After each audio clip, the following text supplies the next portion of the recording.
This video is sponsored by World Anvil. About a year ago, I started running a new in-person D&D campaign with my wife and some of our friends, and my goal was to basically give them the quintessential D&D experience. Start in a tavern, take whatever odd jobs come your way, eventually wind up embroiled in some sort of epic storyline, and ideally, take it all the way up to level 20. And I really wasn't all that worried about what world this game was going to take place in. I developed my own pantheon on the channel, actually. I'd done that before, and I had a lot of affection for those gods, and I wanted to use those in the game. But the last time I sat down and tried to build a world from scratch, I didn't really come up with anything I was excited about. I have some ideas I really like about the prehistory of the world, the fallen empires that would have shaped the ruins our players are exploring. But as far as current governments or anything like that, I just wasn't really worried about it. I set the first session in a fortress on the wilderness, very much like they keep on the Borderlands from that original adventure, but this fortress was actually built and run by the church to the Crossroads god. And I thought that was an interesting little bit of world building, the idea that the church might have enough authority to command military forces.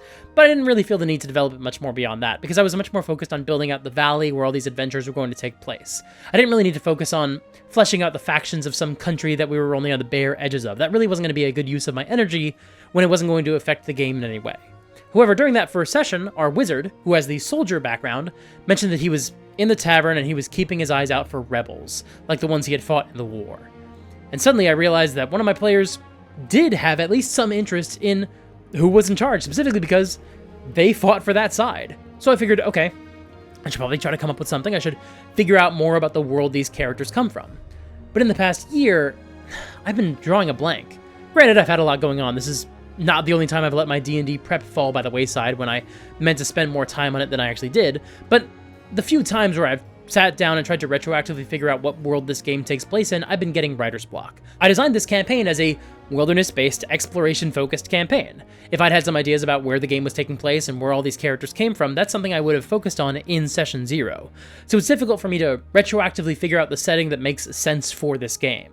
Additionally, the only prompt I had for building the setting was either there had been some sort of rebellion and that it had failed. So this couldn't be a kingdom that was so obviously flawed that a character couldn't reasonably fight on the side of its leaders, because that's the wizard's origin. He fought for its leaders. I have no problem creating a world where there was an obvious reason why there was a rebellion, and making a character who fought against that rebellion is more of a morally ambiguous character. We've seen that with one of the characters in the new Critical Role campaign. I think that that's an interesting idea. But it does feel like something that we could have talked about in Session 0 if that had been an important plot point. I'm not saying my player would hate finding out that the people he fought against were the good guys and that the country he was fighting for was shadier than he realized.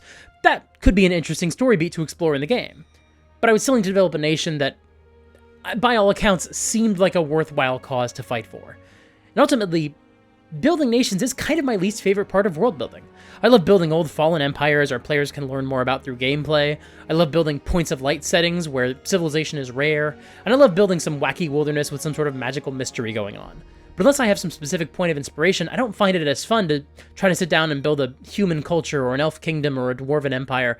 That's the part of the process where I'm the most likely to feel intimidated by the scope of the project. And so I just didn't know what I was going to do. I didn't know how I was going to eventually figure out what world this game took place in, what culture our wizard fought to protect, and who the rebels were and what they wanted. But then, I was going back and rewatching a bunch of old Matt Colville videos. It's something I do every once in a while, basically for me to refill the well creatively and get inspired with ideas for my own games, and occasionally get inspired for topics I want to discuss on my channel in my own videos. And I rewatched some live streams where he built a campaign setting live on Twitch, taking suggestions from people in chat and curating what they gave him to cultivate a coherent world, a world they called Collabris. Now, since then, he said that a lot of people took the wrong lesson from those live streams. People were excited about Collabris as a setting, which is cool, but he felt like the process didn't really inspire people to build their own settings the way he hoped it would, or show them how easy it was to build your own world. So he kind of talks about those live streams as if it was a failed experiment, which is fair enough. It was very early in the channel's lifespan. There's nothing wrong with trying things and they don't pay off the way you want. But the world of Collabris itself is, I think, actually still pretty cool. And as I was rewatching those live streams, I realized the world of Collabris kind of has everything I need for my own game. First of all, it helps that my needs are incredibly basic. I don't need a world that has a whole lot going on that is specific and unique to that setting. I don't need a world like Dragonlance where the gods have abandoned mortals and evil armies are marshaling their power, although I do want to play in Dragonlance at some point. I don't need a world like Dark Sun that has been turned into a blasted landscape ruled over by sorcerer kings, although I do think that would be a fun setting for a future campaign. I don't need a technologically advanced civilization like the ones we find in Eberron, although do you think I'd enjoy playing in or running an Eberron game? I basically just need a campaign setting that plays by all the typical rules of your classic D&D world. A setting where you can basically expect to find every player ancestry, every creature from the monster manual, and any magic item from the Dungeon Master's Guide. Now, there are a few officially published settings that absolutely meet all these criteria. I'm on the record about my mixed feelings about the modern presentation of the Forgotten Realms, and I'm optimistic that the new setting books might potentially address some of my concerns, but most of my players are also huge fans of Baldur's Gate 3. If they found out that we were playing a game in that world, they'd be very excited. I made a video in the past talking about how much I like the write-up of the Greyhawk setting from the new Dungeon Master's Guide, and how I would love to take that setting for a spin. Galarian is the default world of the game Pathfinder, and even though I'm not really sure if that system is for me, that setting has a lot of awesome stuff in it. It's big and wide and diverse, and I could run any flavor of fantasy in some corner of that world. Exandria from Critical Role is another world that has all the classic D&D tropes and trappings, and it's also a setting I'm pretty familiar with by this point. And once again, a lot of my players are big fans of the Vox Machina cartoon, and they're excited about the Mighty Nine cartoon. So they'd probably be pretty stoked to discover that we were playing in that same setting. And even if we're talking about worlds designed by Matt Colville, he has a homebrew world he's been working on for something like 20 years. He's got write-ups about his world on the MCDM Patreon, plus a whole bunch more material published in the rulebooks for their new game, Draw Steel. That is another candidate that would work perfectly well, I think, for my game. But I just happened to be watching these videos from Matt Colville where he built Collabris live on stream, and it sounded cool, and it fit pretty well with what I'd already established about my world and the characters. And there's not a lot of detail that I need to add to make it neatly fit into the campaign I was already running, so I just used that. I knew I needed some sort of human kingdom where the wizard came from and where there was some sort of rebellion. Collabris has the Northern Sanction, which is actually 3 different human kingdoms that are in sort of a stalemate with each other. And one of those kingdoms is Haldrim, which was basically created to be the default starting kingdom for where players would likely begin their adventures in Collabris. They live very close to a tribe of orcs, and orcs and half-orcs are very common in this kingdom, thanks to a peace treaty signed by the elderly king. However, not all the military forces agreed with this treaty, and several of them fled into the hills and became bandit tribes. To make matters worse, the king's eldest daughter, and the next in line for the throne, hates the orcs, and will likely throw away the treaty once she takes power. Her younger sister is more measured, and the king would prefer that she be the next queen, but she's a wizard, and the locals would not trust a wizard queen ruling from her tower of sorcery. So not only does the setting really line up with my ideas for how little the common people would understand and trust arcane magic, which it definitely does, that is definitely my kind of world, but this kingdom also gives us a source of tension that could easily lead to the rebellion our wizard had to deal with. He was probably there when that legion captain took his forces and fled into the wilderness, which was probably the rebellion. That means that the rebels weren't the scrappy freedom fighters from Star Wars or Firefly fighting against the evil, oppressive empire. They were closer to Ronan the Accuser from the first Guardians of the Galaxy movie, refusing to accept the authority of a government that signed a treaty with their longtime enemies. I'm not expecting the players to go back to Haldrim anytime soon, but it is nice to know what's going on there if the adventure ever leads back in that direction. Besides, I wasn't expecting them to get a powerful magic item, but they sent a genie to go get the most powerful weapon in the realm, and sure enough, now my 6th level party has the Sword of Cass, so, you know, sometimes shit happens. But there are also other aspects of Collabris that really neatly fit into what I had already had going on in my campaign.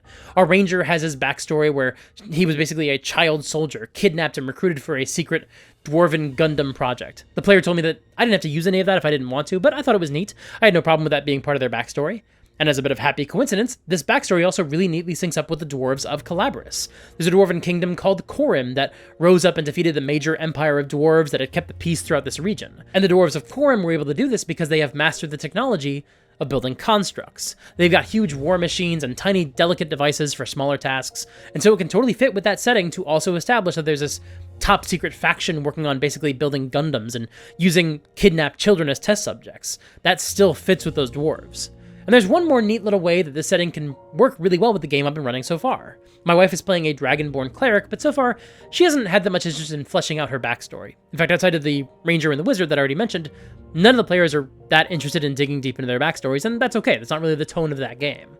But in case we ever do wind up pulling on that thread and exploring where our Dragonborn originally came from, Collabris has the Dragonborn nation of Zir, a desert civilization inspired by Arabian culture or the Fremen from Dune. But rather than being nomadic, they have cities, and their capital city is literally made of glass, because Dragonborn could use their dragon breath to create glass cities and glass armor and glass weapons, all of which is fairly durable and could become enchanted if you wanted to make a magic weapon out of those. And the Dragonborn of Zir are also dealing with wars to the east and west of them, Snake Men to the west and Mantis Men to the east. Zir is one of the coolest corners of Collabris, and so if there's any possibility we might end up going there at some point in the future, that's just really cool and enticing. See, the way I see it, there are really 2 main reasons to use a pre-published or pre-developed campaign setting rather than building your own. The first is just that it takes so much work off of your own hands. These days, we have so many things competing for our attention, it can be really hard just to set those aside, all those distractions and obligations, and sit down and prep just the adventure for our games, or familiarize ourselves with the rules of a new game that we're excited to play. That is already tough enough to find the time to do. Trying to also find the time to build our own worlds can be kind of challenging, and trying to build the world from scratch is a lot of work. It can be incredibly rewarding. I've done it in the past. I know I'll do it again in the future. It could be really neat to take everything you think is cool about D&D and put it into one setting. And as someone who is occasionally reluctant to run games in a heavily trafficked campaign setting like the Forgotten Realms or Galarian or the Star Wars setting especially, it can be really nice to know that you're the only person who has all the answers at the table and not have to worry about one of your players busting out some lore from a previous edition or a novel that winds up contradicting something you had planned. And most of all, it can be incredibly rewarding to watch that world evolve over time, as your players move through it and continue to change it with each campaign. The first time I played D&D, my character eventually retired, so I could bring in a different character and play a character who had, I think, better stats in general. But my first character went on to continue to appear as an NPC in that world in other games my game master ran, including games I wasn't even a part of. In another campaign in that same setting, one of my other characters eventually ascended to become a god. And I later learned that when my GM was running games for some kids at a camp he was a counselor for, they thought this new god, who just recently had ascended, this guy sounded sketchy as hell, and so they made plans to try to slay my former character. This is the experience I want someday, which is why I do know that I will create a new campaign setting and I will run some games in it. But for right now and for this campaign, I just wasn't really looking to build a new setting. I just needed something that could answer a few questions for me and then let me continue to run the adventure that I'd already prepped. But this is why I feel Collabris was the right choice for my game instead of something more official like Greyhawk or Exandria. Because I think the other reason you might want to run a game in the pre-existing world that someone else already made is because that world invites you to tell stories that couldn't be told in any other setting. I have no problem with taking an adventure from one world and dropping it into another. I remember when Tales of the Yawning Portal came out and all these iconic Greyhawk adventures were suddenly set in the Forgotten Realms, a bunch of people got real mad about that. But I didn't care at all. And I know Wizards of the Coast would eventually wind up with their own way to hand-wave it, tying into the dragons of the multiverse or whatever the fuck, but I didn't care. Even as someone who very famously did not enjoy the way the Forgotten Realms was being pushed as the default setting for 5th edition, I had no problem with taking any adventure and just moving it into the Forgotten Realms or any setting. If you want to take Greyhawk adventures like the Sunless Citadel or Against the Giants or Expedition to the Barrier Peaks and run them in the Forgotten Realms or Wildmount or Dragonlance or Dark Sun, go for it. When I hear people claim that Vecna's lore is too tied into Greyhawk and it doesn't make sense to use him in any other world, I just say, hey man, you can call it a multiverse or a pale imitation or claim it's not canon, whatever helps you sleep at night, but no matter what world I'm running games in, Vecna's gonna be part of it, so you're gonna have to make your peace with that. But sometimes, the best reason to run a game in a specific setting is because that setting does invite you to tell certain kinds of stories that are tied into that world. Part of the reason I want to run games in Galarian is because it's a magical fantasy world, but there's also a whole nation off to the side that's currently dealing with an alien AI that thinks it's a god. There's not only all these different nations and continents that are all designed to represent different genres of fantasy, but there's also all these different worlds, literally different planets that are designed to represent different genres of fantasy. It's a really rich kitchen sink world that I think I could have a lot of fun with. I want to run a game in Greyhawk, not because that's the setting of all these classic dungeons. I could drop any of those dungeons into any other world. I don't care about that part. But I also really like the design of the city of Greyhawk. I think that's a fun quest hub that would make a good home base for a campaign. And when you leave that home base, you can go explore all these classic dungeons, and that's neat, but you're also potentially going to be dealing with these other factions that are specific to Greyhawk, like the Cult of Ayus or the Cult of Elemental Evil. Those are Greyhawk threats, and I like that. If you want to run a game in Exandria, the kind of campaign you run is going to depend on what you think is cool about that setting. I once had a commenter tell me that a player in their Exandria campaign was hyper-focused on derailing the story so they could go hunting for vestiges, because they felt like, why would we do anything else other than go look for vestiges? And while I agree that that player sounded like they were being frustrating at the table, I can also sympathize with where they were coming from, because that's probably the aspect of Exandria that most made them excited to play in that setting. This is why when you're using an existing setting, and especially when your players are already very familiar with, it's really important to talk to your players and find out what excites them about that setting and what sort of stories they expect to play through. I'm in a particularly unique situation where I'm basically deciding on the setting of my campaign after I'm already 6 levels deep. Statistically, most D&D campaigns break down around this point. That's how it works these days. So part of the reason I'm so happy to run in a much more unassuming campaign setting is because I don't really want to draw my players' attention to the fact that we are functionally switching settings midway through the game. But I'm also somebody who really likes it when a campaign setting doesn't give us all the answers. It's part of why I'm less interested in running in the Forgotten Realms. I don't like worlds where I have to go on a wiki to get all the information I feel like I need in order to run the game. It's why I'm optimistic the new handbooks will do a better job of giving me the information I would need to run a game confidently in the Forgotten Realms, because I would, at that point, have enough information to run stories in that setting, and hopefully the freedom to make up any additional details I might need to, even if they contradict with other lore, because I'm going off of more robust resources. Again, that's the hope. And that's another reason why Collabris is such a great fit for me to dip my toes into the world of running pre-existing worlds, because Collabris is just enough detail to get my mind working about other ways I could flesh out these countries and lands and factions. It's a great starting point. If I wanted to run a game where the setting mattered a whole lot more, I would probably want a more detailed setting like Greyhawk or Exandria. But it just so happens that for this campaign, that's not what I need.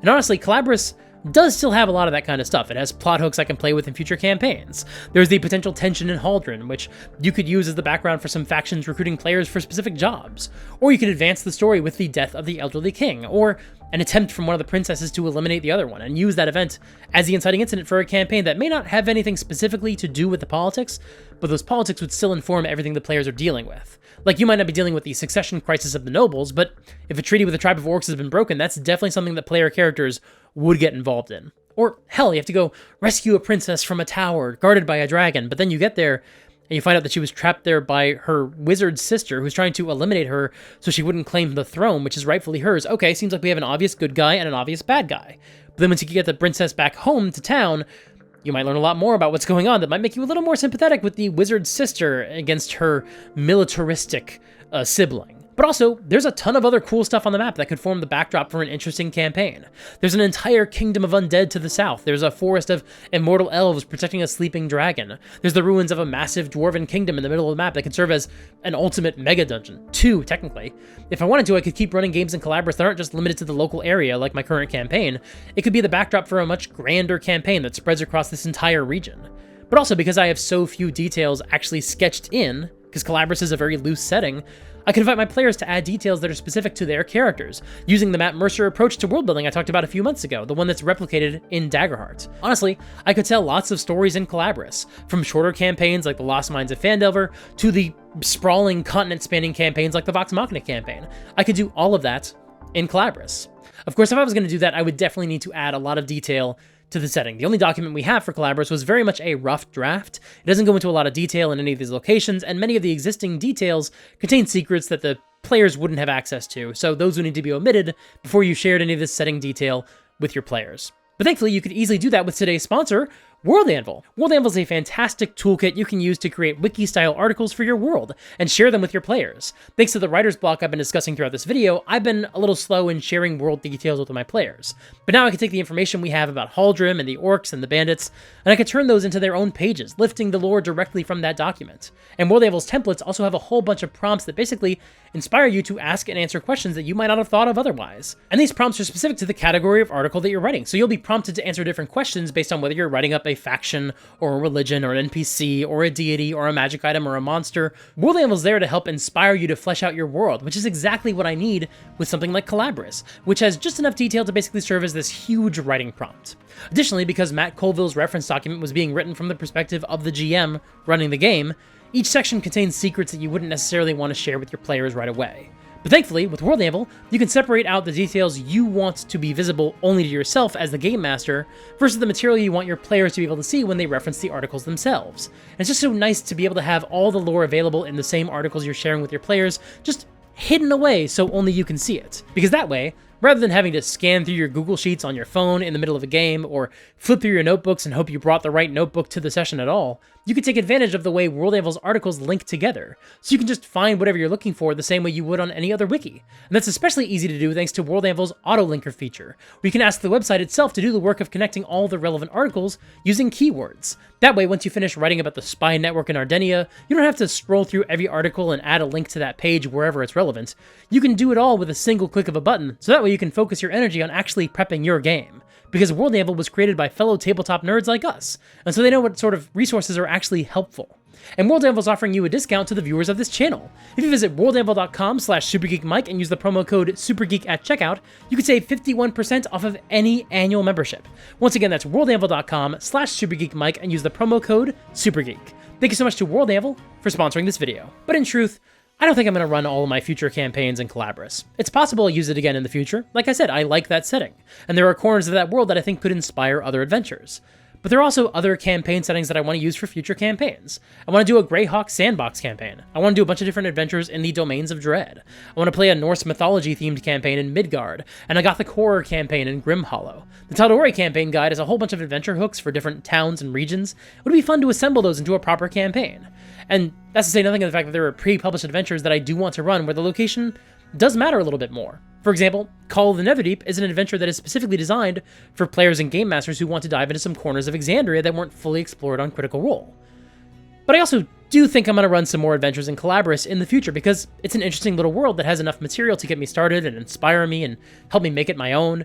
But it's also the kind of setting that doesn't make itself the star, if that makes sense. If you wanted to, you could structure a whole 5 or 10 level campaign around trying to get access to the volcano with the magical forge inside, or fighting the lizard folk and the Medusa they serve, or trying to reach the druid who blighted the Dead Kingdom. But you could also just take an existing adventure like Sunless Citadel, or Red Hand of Doom, or the Lost Caverns of Sojkanth, and just drop them right onto any spot on the map that makes sense for you. Because that's basically why this world was created in the first place. Matt Colville's plan was to make videos down the road where you'd take an existing adventure like Lost Mine of Phandelver, or Against the Cult of the Reptile God, and you'd figure out how you would adapt it to your own campaign setting.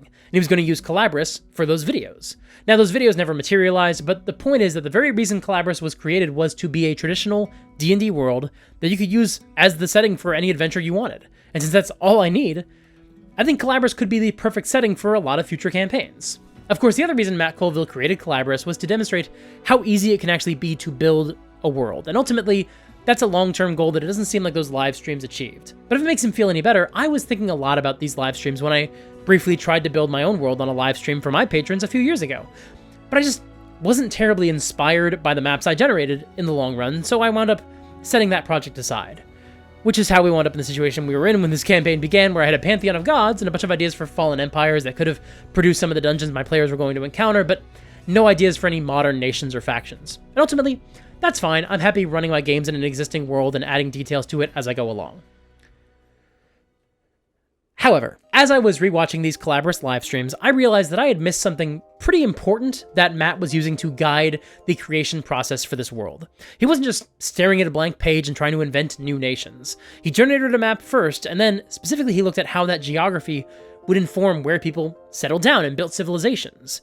And then he started trying to figure out how that geography would lead to tensions between these different nations and factions. The dwarves lived in these mountains. That basically means they would have dominated this entire region by controlling trade and what everyone did with their resources. But they're gone now. That empire fell. And so not only does this mean that we have these 2 huge mega dungeons in these mountain ranges, but it also means that what once served as the center for power in the region is now this barrier that other nations have to navigate around and negotiate for. And so as I was watching these videos on my phone, I figured, you know what the hell, let me use one of my favorite free online D&D tools, Asgard's Fantasy Map Generator.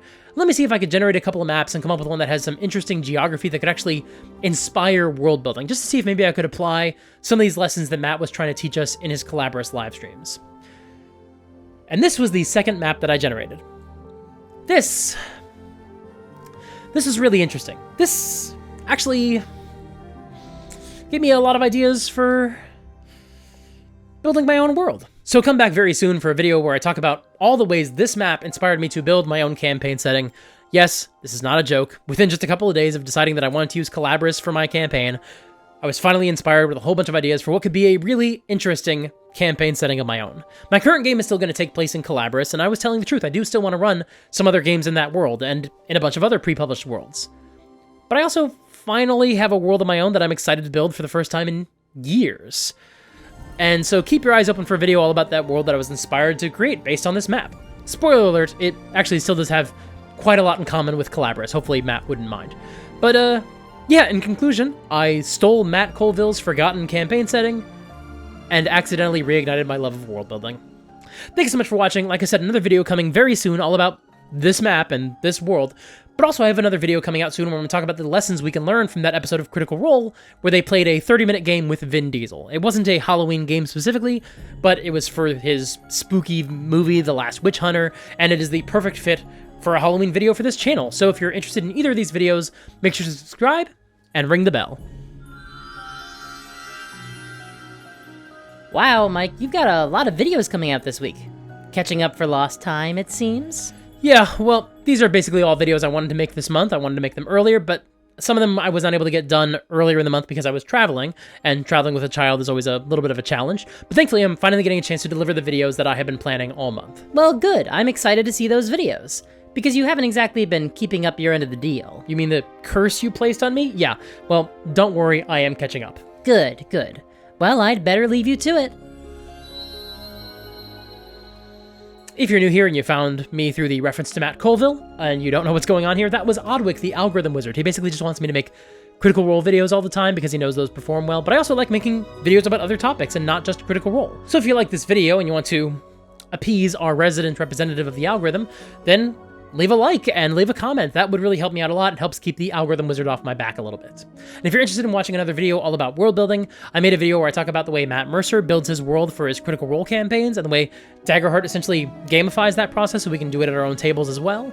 And like I said earlier, I'll probably do the same thing the next time I run a game in Collabris. That's a really cool process that I think would make my games a lot more dramatic and interesting and make the players a lot more invested in the world.